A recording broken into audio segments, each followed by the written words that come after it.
Ay magandang umagang muli sa inyo mga kabayan. Andito naman tayo sa panibagong video natin at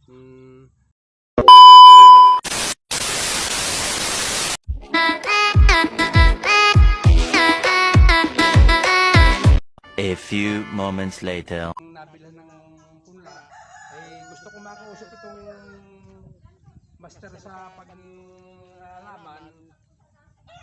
Ito po, nandito na po siya. Ito po bang mga bulaklak na ganito, pwede po ba itong padiretsuhin o patuloyin natin ang kwan, ng bunga? Hindi po pwede natin ba? Kailangan po tinatanggal ito.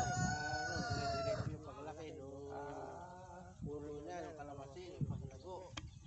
Kinatanggal po.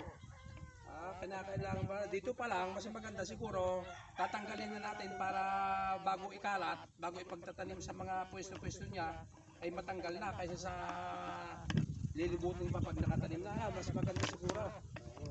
Tinatanggal na. Ay, paano po ba itong mga parang may sumusuloy dito sa may puno na parang kakaiba naman ang dahon ng laki? Kinakap po yun para hindi maging kwan. Maastala ang kanyang paglago. Oo, ay gano'n. Ibang puno nito. Puno yung kanya.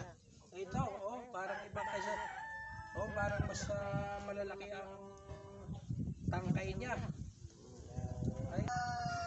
Ito pong mga bulaklak na ganito, ito kitang-kita po na ito pala, hindi pa po ito pwedeng padiretsuhin ng hanggang sa maging bunga. Kasi ito pala, pagka ganito pang itatanim pa, ay medyo maatrasado ng paglaki yung ating kalamansi, sabi nitong eksperto. Kaya kailangan to mga bago itanim, matanggal muna. At pati itong mga, may mga buko, may marami siyang buko. Medyo malaki-laki na ang bunga niya. Kaya kinakailangan niya matanggal para ang paglaki ng kalamansi hindi maatrasado. At saka itong mga kakaibang, parang may kakaibang sanga. Itong may kakaibang sanga, kailangan tanggal to na ganito, napakadaming bulaklak. At saka bunga, kailangan to matanggal ito ng ganito na dito pa bago siya maitanim. Ito ang sinasabi ng itong aking kasamang eksperto. Ito napakadami maraming bulaklak. Ito pala kung ipadidiretsuhin ng pagbunga, medyo maatrasado ang paglaki ng puno. Kailangan naman natin muna dito pag ganito kaliit ay yung lumaki muna bago natin pakinabangan. Kasi mas maganda kung mas malaki pagka bago pabungahin at mas marami lalo ang mabubunga niya. Ito, napakadami pala nito. Matagal-tagal ito bago natin mapitasan ngayon ng bulaklak at saka ng bunga. Napakadami. Ito nga, marami nga kaming nandito rin yung eksperto na siyang tumutulong ng pagtatanggal ng mga bulaklak at pati ng mga bunga. Ito, aming